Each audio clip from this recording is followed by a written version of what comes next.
files of the early West record many stories of famous and notorious characters of that period.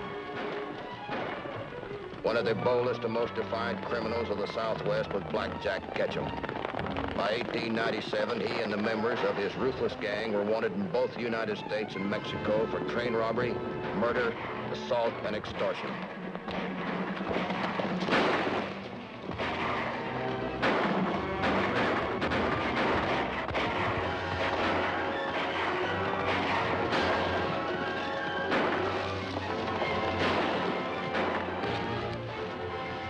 Pass the word to the boys. Tell them to get out of this any way they can.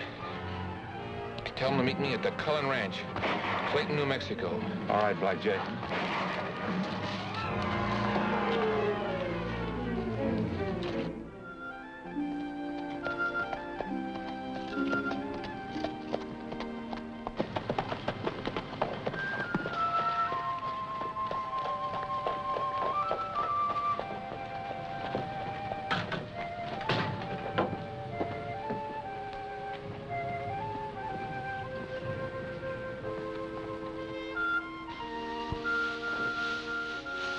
Hello, kid.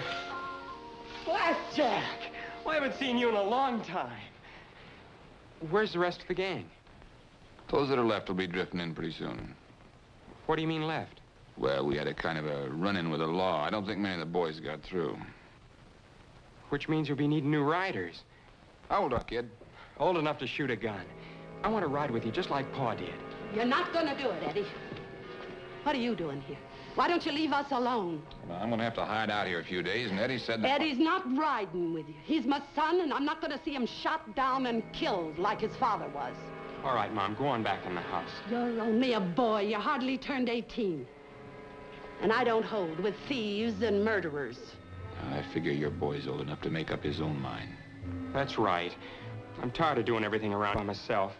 Besides, there are plenty of things we need around here. Yeah, but not by breaking the law. What did the law ever do for Pa except getting him shot? All right. That's enough woman talk. Now, you're outnumbered and you're overruled, ma'am. You get on back to the house. Not unless Eddie comes with me. Oh, Mom, please. I can have a word with you, Mrs. Cullen, alone. You bring in some wood, Eddie.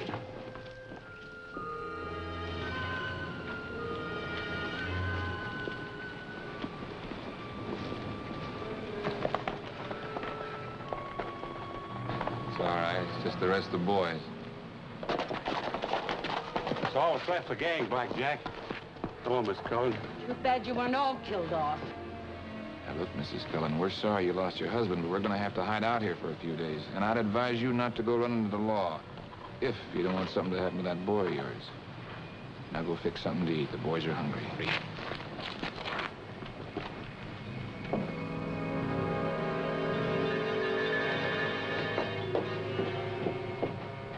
Hey, Black Jack. You hear about the oil strike out in Big Canyon? Yeah, I've been thinking about it. You know who made that strike and is going honest now? Huh? Andy Stone. Andy Stone. Yeah, he's president of the oil company. When did he get out of Leavenworth? About 2 years ago. He hit a big gusher up there, and he's making money faster than we can steal it. Hey, Eddie. Come here, boy. Here, I'll take that into your maw. Look, get yourself a horse and throw on a saddle. I want you to run into town to the post office with a letter for me. Sure, Blackjack. Anything you say. That's Steve Cullen's kid? Yeah, tip off the old block. He wants to ride with us. Who's the letter going to? Andy Stone. An extortion note sent to an oil company executive named Andrew Stone brought my partner Frankie Adams and myself to Clayton, New Mexico. I'm Matt Clark, railroad detective. We were assigned to the case because the extortion threat was aimed at the oil tankers of the railroad we represented. Bill Joe, the local sheriff, arranged a meeting with the victim of the extortion note. Hello, Sheriff. Hello, Matt. Glad to see you. We've been waiting for you. Frankie Adams, Matt Clark, Mr. Stone, president of the Intercity Oil Company. Glad to know you, Mr. Stone. How do you like that for colossal gall? Either I pay $10,000 to this anonymous bandit, or he blows up your tank cars and my oil. There's two ways to look at a case like this, Mr. Stone. Either you pay up, or wait and see what happens. Mr. Clark, you probably know my past history. I was on the wrong side of the law once and served 6 years in the penitentiary to pay my debt to society. Since I've got out, I've worked hard and gone straight, and I've done well. Right now, I control some of the biggest oil fields in New Mexico. I'm not going to pay off to anybody. I've got the law on my side this time. Glad to see you take such a firm stand, Mr. Stone. That's exactly how we feel about it. In case that's not an idle threat, Matt, what kind of precautions do you intend to take? Well, this says that if Mr. Stone doesn't make the payoff by the 15th, they'll dynamite the oil cars. That gives us 5 days. From what point do you expect